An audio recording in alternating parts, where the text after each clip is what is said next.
Afternoon, everybody.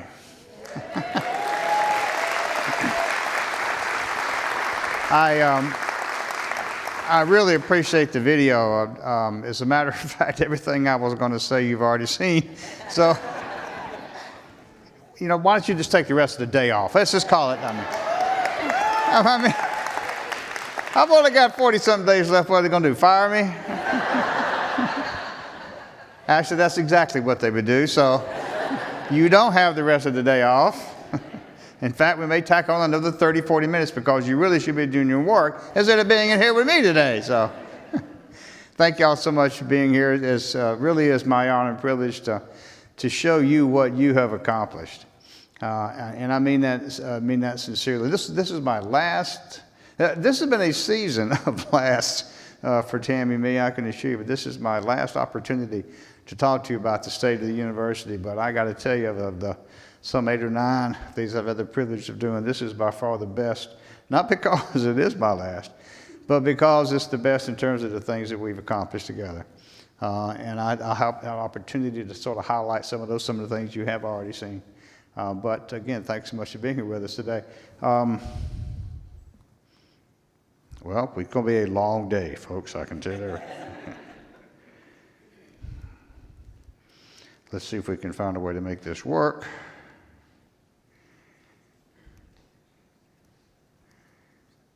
Okay, it buzzed at me. There we go. All right. So it's an opportunity to spend a little time talking about this past year and the great things that we've accomplished. I want to extend that just a little bit to talk about some of the time that we've all had together here. We'll talk a little bit about the future and then focus briefly on what the future holds for us and for this institution. There are some new hires, and a lot of these faces you'll already recognize, but I do want to give a shout out. And anytime you start talking about administration, you're probably going to forget someone who came and didn't get recognized. But since the last state of the university address, Mark Thompson is the new dean of the Hull College of Business. Mark, appreciate you stepping into that. Beth Neesmith has stepped into the interim role of the College of Nursing. We have an active search underway to complete that search. Nancy Young took over the deanship of the Dental College of Georgia. Okay, this is going to really be a long day if we can't get this thing to work here.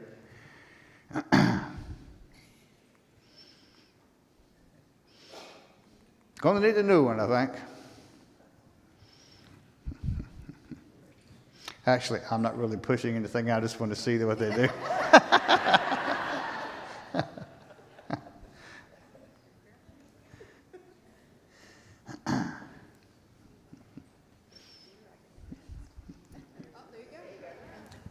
Okay, well, we're going to be here about 4 or 5 hours. There we go.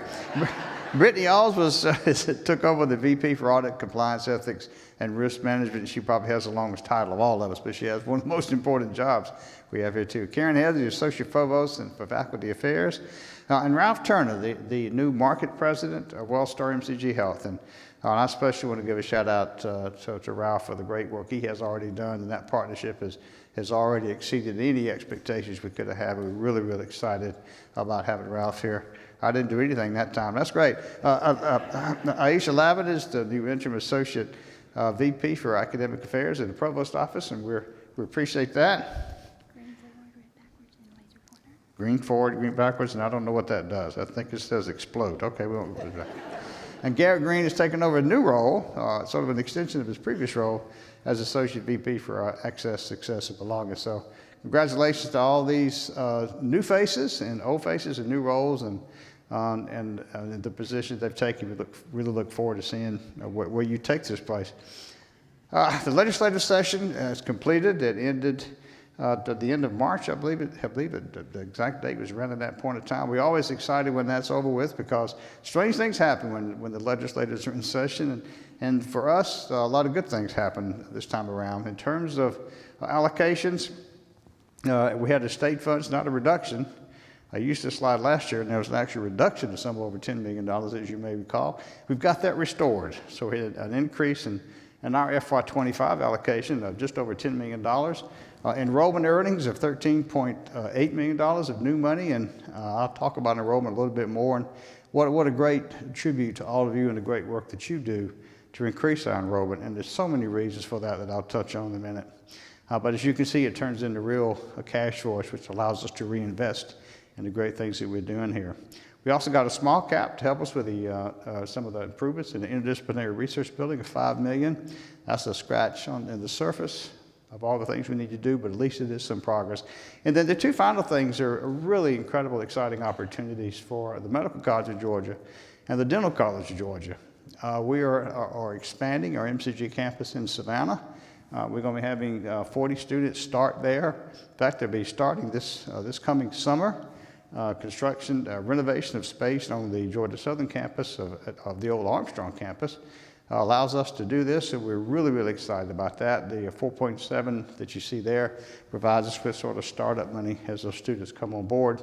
And then the governor announced a brand new initiative for the first time in anybody's recent memory of being able to actually build a new dental school on the Savannah campus of Georgia Southern University, very close to where the medical campus will be, for an expansion of the Dental College of Georgia, $178 million. And this is, although it's in Savannah on the Georgia Southern campus, it's our dental school. And Dean Young has already got plans in place moving forward to try to determine what it's going to take to construct from a greenfield dental school. A very exciting opportunity. And we certainly wish you all the best and luck in terms of bringing that to fruition. $178 million is quite a bit. So we're really excited about the outcome of this past legislative session and look forward to spending this money, as I'm sure you all do. I got a couple of project updates. If you may remember the last State of the University address, I showed this slide, and I said, yes, Virginia, there will be a parking deck. And I was shocked at how many people didn't know what yes, Virginia meant. Maybe it's an age thing, I don't know, but yes, there will be a new parking deck. In fact, we have an opportunity. We actually broke ground on that new parking deck, and you saw me get a chance to do what every little boy's dream is to get in a big front loader and actually move some dirt. So dirt is being moved there. We're excited about that particular project. And we also closed the deal on WellStar, which I got to tell you, we have been working on this well before COVID. In fact, one of the first couple of meetings I had when I started this position in 2015 was trying to determine what can we do to provide the type of support that the 8th largest medical school in the country needs. And that's a strong and healthy health system, and the relationship with WellStar is going to provide us just that. And so we're really, really excited about this partnership. But I got to tell you again, much to Ralph Turner and his folks' credit, it's not just a business transaction, and we made that pretty plain. It's a true partnership. And what it's going to do for the Medical College of Georgia, it's going to be absolutely phenomenal. What it's going to do for the community is going to be outstanding. But more importantly than that, it's not just MCG, it's the entire university that's going to be impacted in a very positive way by this. And we are really, really excited to see where this is going to go. And along those lines, there's also going to be a hospital in Columbia County, which we've been trying to get the attorneys out of the way. No offense to our attorneys well, there is an offense to the attorneys in our day, but that's why we didn't get a hospital in Columbia County. It was because of the attorneys, plain and simple. We got beyond that, and we are going to have a new hospital in Columbia County that our WellStar partners are helping us with, and we had a chance to break ground on that and to sign a beam raising at the same time with the chancellor, the governor, and the first lady of the state of Georgia there. And it's going to be an incredible complex, and what an opportunity for the citizens, especially of Columbia County, but of this whole area, to finally have a hospital in their area. We cut the ribbon on the fourth floor of the College of Science and Mathematics building, which gives us much needed research space. And along those lines, we know that we are in desperate need for research space, especially wet lab and computational research space. The Board of Regents has said they're very committed to doing this, and we expect next year we'll start seeing some positive movement on that. Your new president will have the opportunity to shepherd that in, but I'm really excited about what that's going to do for us. But this gives us a chance right now today to have a state-of-the-art research space, especially associated with the College of Science and Math. You all know we've had a literacy center for quite a few years here. It's been a part of the DNA of what we are as a university. That center was moved to the hub down by the Health Sciences campus. We have the great privilege of now naming that the Paulette Harris Literacy Center, and in the memory of Paulette Harris, who was a true pioneer and in literacy in this community. What a great tribute it is to her, the great work that she has done in our College of Education and Human Development. So what an honor it was to be able to present that, and as you saw, to present the President's Award to her husband in memory of her for the great work that she has done. Augusta University online officially launched. I'm told the enrollment is now over 450 students, and we're not doing what Georgia Tech is doing. It's not a massive online type of program, but it's a steady progress forward. And much thanks to the dean and the great work that we're doing in that particular college, if you will. And it's really going to help us address the needs, the educational needs of students, not only across this state, but across the world. And our School of Public Health we are now officially a School of Public Health. Congratulations, Dr. Waters. And we're on our road to accreditation. So it's a 2-year process, a lot of hard work ahead of us, we know that. But what a great opportunity for this university, our students, and the patients and folks in the community that they will serve. I want to mention Operation Move. We had a most unusual Operation Move in this past fall, as I'm sure you know, when we had over 400 students get ready to show up, 2 weeks, and no dorm for them to go into. And it was the most amazing operation that I've had the privilege of being part of for a couple reasons. Number one is how this campus came together. They dropped everything they did. It didn't matter what department they worked in, whether they had any contact directly with students at all. They came to the table and said, what can I do to help? And that was absolutely, truly amazing. It really speaks to the heart and soul of what this institution is. No matter what your job description says, we all pitch in when it's needed. But also the community pitched in unbelievably incredible ways. And we had a number of apartment complexes and hotels that opened their doors up to a bunch of college students, and almost entirely freshmen, to provide them housing. And it was a beautiful opportunity to show this relationship between Augusta and Augusta University in a very creative ways. And thanks to our staff and thanks to the community for making that possible. Research has always been in a huge part of what we do. It is literally intertwined in the DNA of who we are. And we're on a march to reach the top 60 of NIH funding amongst medical schools in this country. Our goal is to be top 50. We already are in the process to try to get there. We need to get to 60 first. And we have made great strides in the past several years to get us just there. This is the bar graph shows you the amount of indirect cost recoveries that we've got. That's sort of an indirect measure, if you will, of grant funding, because the grant funding provides direct expenditures we can spend on research, but it also brings indirect costs with it. And as you can see in FY15, just around $16 million, and it's now up projected almost $27 million for next year, FY24. An incredible amount of progress made. If you'll notice sort of the lag between FY15 and FY20, there's a reason for that. And that reason is we had to be very meticulous about righting the ship at this institution, especially from a financial reserve point of view. There was no reserve. When you take a job and you talk to one person and they say, well, you know, and you ask, how much discretionary money does the president have? And they say, well, there's none at the university.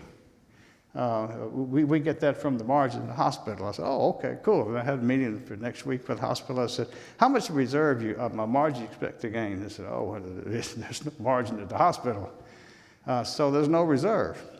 And we have been meticulous in trying to build that reserve back to a point to where we can now make strategic investments in research.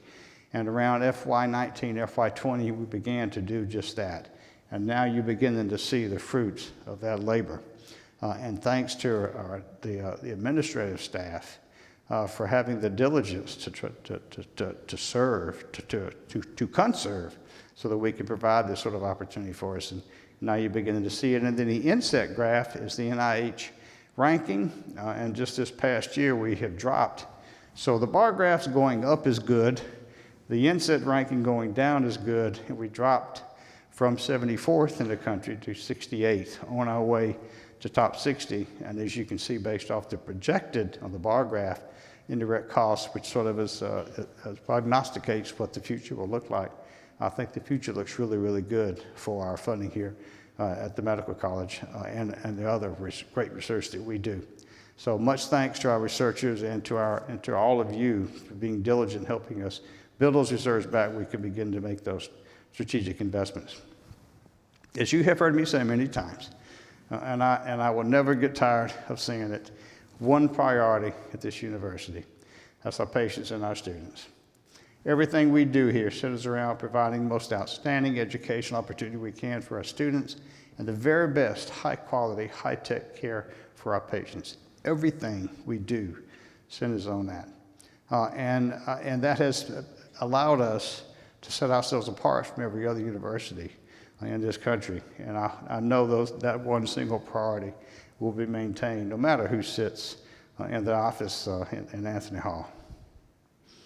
We are laser focused on enrollment as you would expect us to be. And our goal is a target of 16,000 students by the year 2030. Now, when we first started going up to the system office for our annual budget conference with the chancellor, we were literally laughed out of the room of setting a goal for 16,000 students. I mean, literally laughed out of the room, to the point I got criticized of having too much, being too aggressive and thinking way too far outside of my lane in terms of what this institution could accomplish. They're not laughing anymore.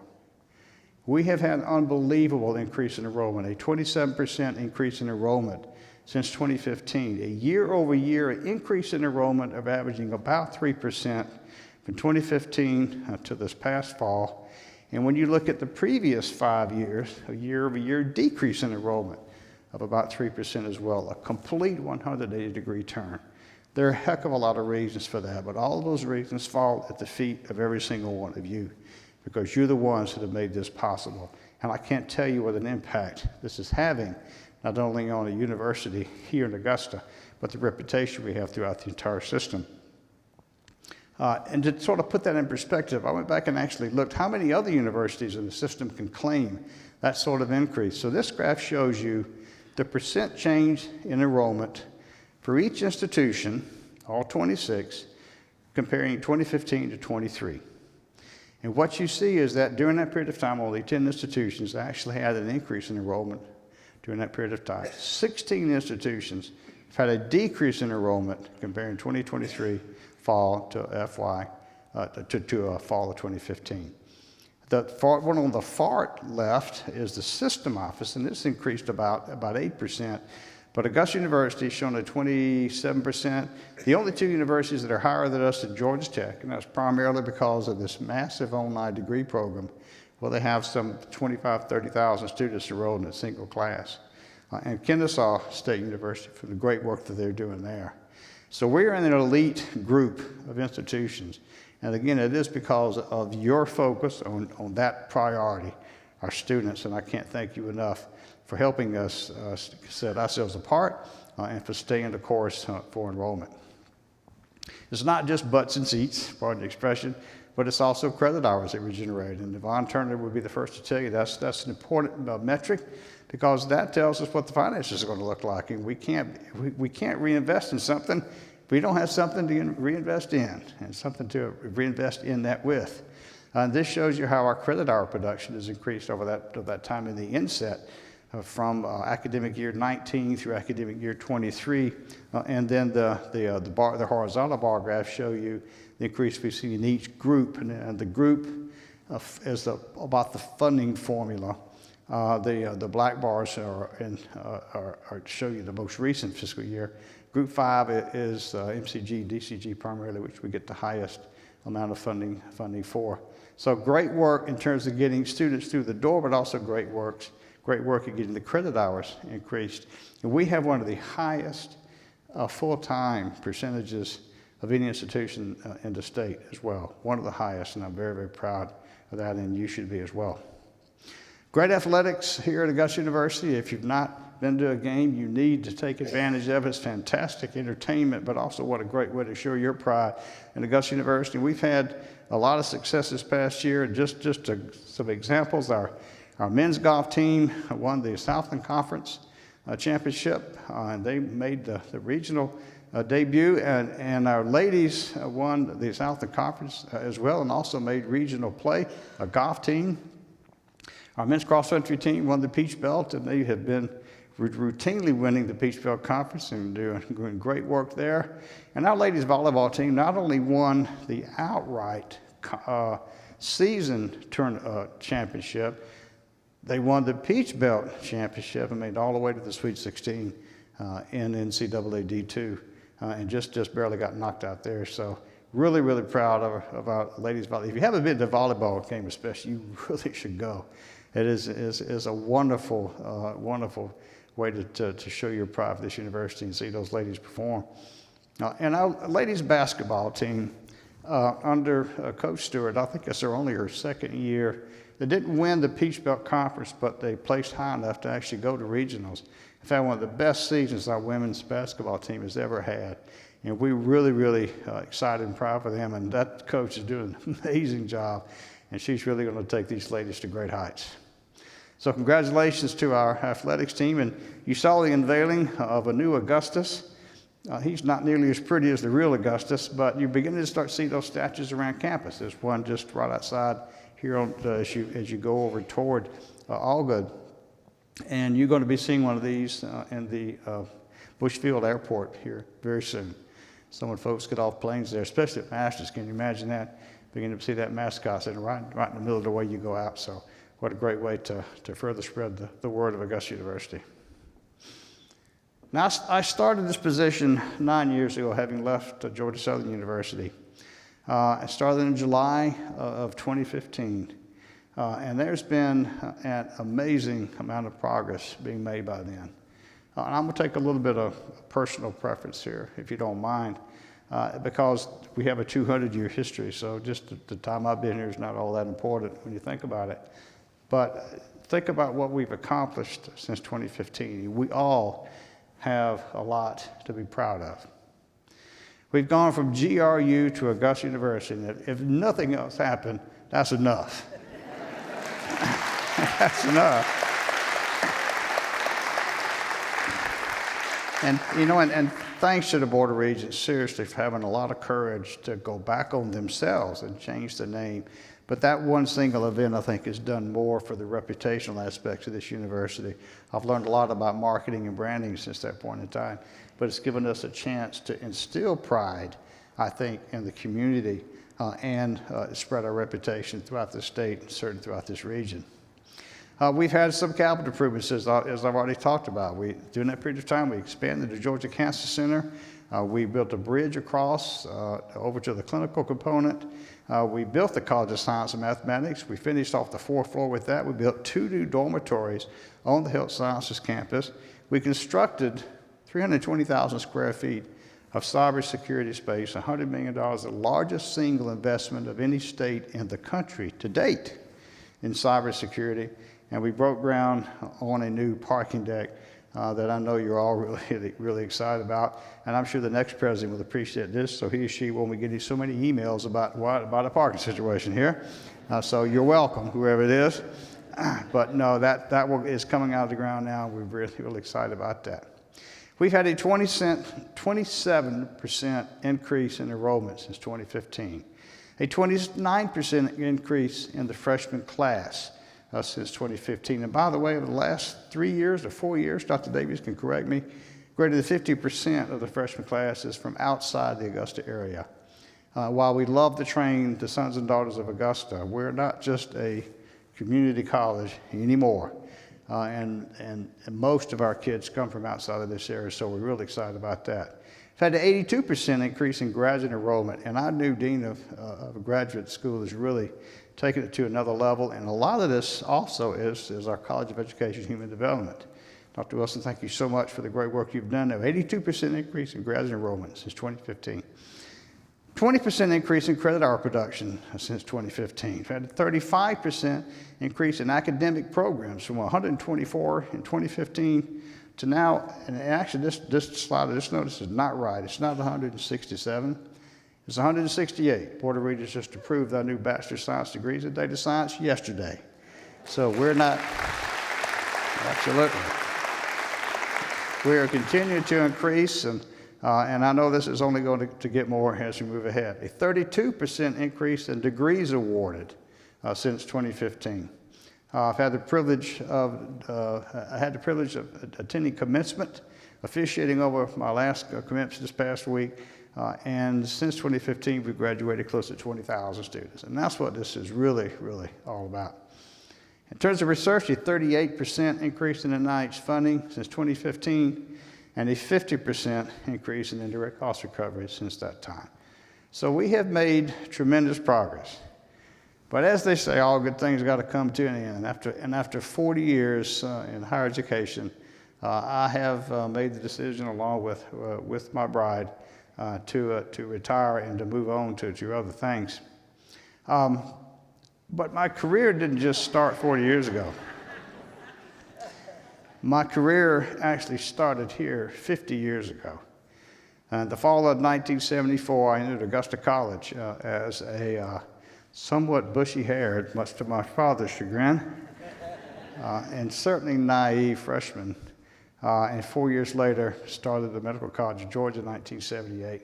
So my career really started here 50 years ago, and it has come full cycle, full circle, to where I'm ending it here, and I can't think of a better thing to do than to start and end your career in the same place. And interestingly enough, the very first paper that I ever published, peer-reviewed paper ever published, was in laboratory medicine in 1979. And it was here as a young graduate student in the Medical College of Georgia. The last paper that I will have published in my career was in laboratory medicine in 2023, and it was done here. And thanks to our colleagues in the clinical lab at now Wellstar MCG Health for allowing me to be part of that. So this career truly is a full circle. I have been all over the country since leaving the Medical College of Georgia, and it finally has brought me back home. And this is not my final move. I've got one more move to make, and we're going to be making that to the end of June to what what I hope will be our final move. The next move from there is in the ground. And I hope that's a long way off, but I won't know anything about it at the time. At that point, I really won't care. Now, you've probably heard the old saying that if you ever see a turtle on a fence post, he did get there by himself. He had help. Who was the jerk to put the turtle on the fence post to start off with? Have you ever wondered that? I mean, at any rate, you get the point. That turtle didn't get there by himself, regardless of who put him there. And I have a tremendous amount to be thankful for. And I'm delighted to be able to see all your faces the best I can, to be able to thank you in person. I want to start with the President's office. And of course, Russell Keene, came here with me from Georgia Southern University. We had 5.5 great years there, and he has been not just my chief of staff. That title does not do him justice. He's been my colleague, my friend, and my brother in so many ways. And he's one of the reasons.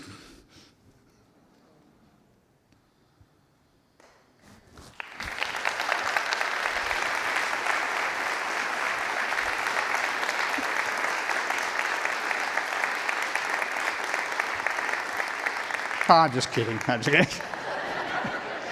I swear I wouldn't do that, but he's going to be one of the reasons I'm going to miss this place. But if you really want to know who runs the university, it's those folks on the other side of the screen.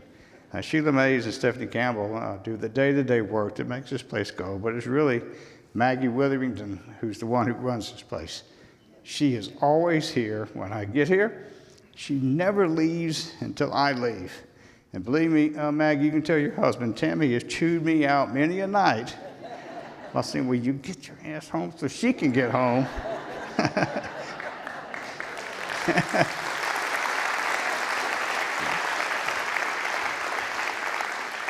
But these are the folks who really run the place.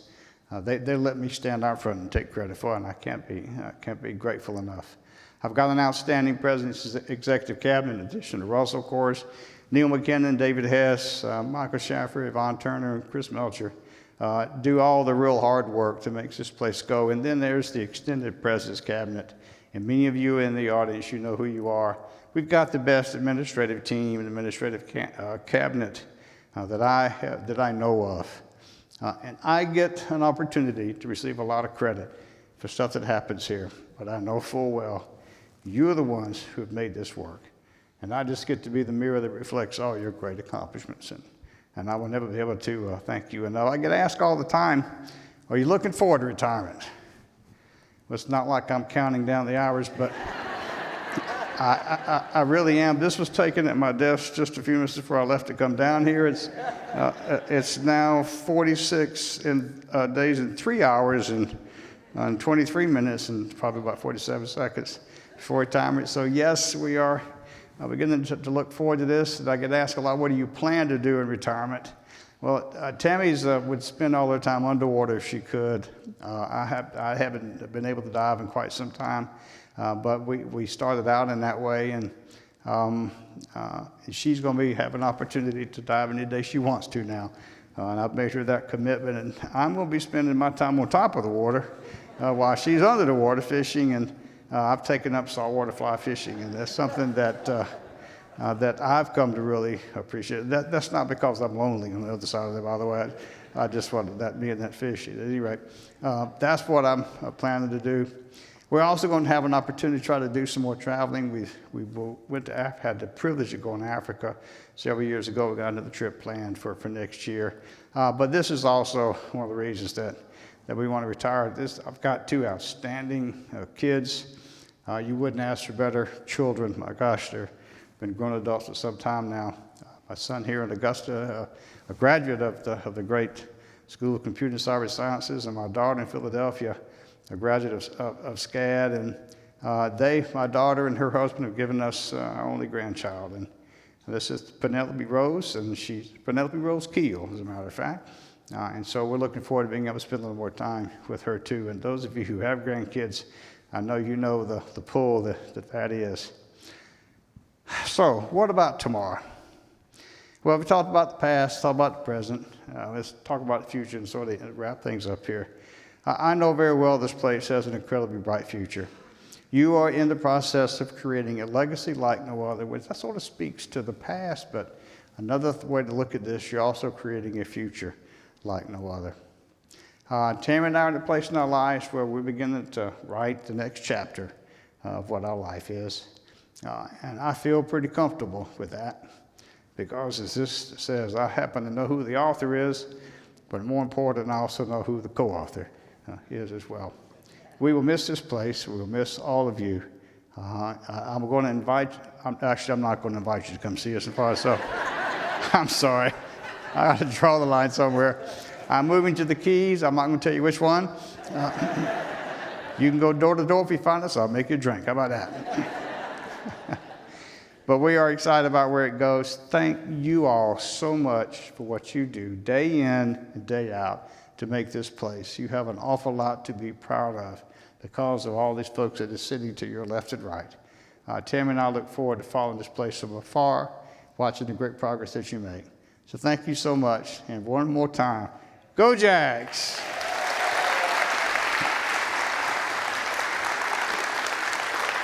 Thank you.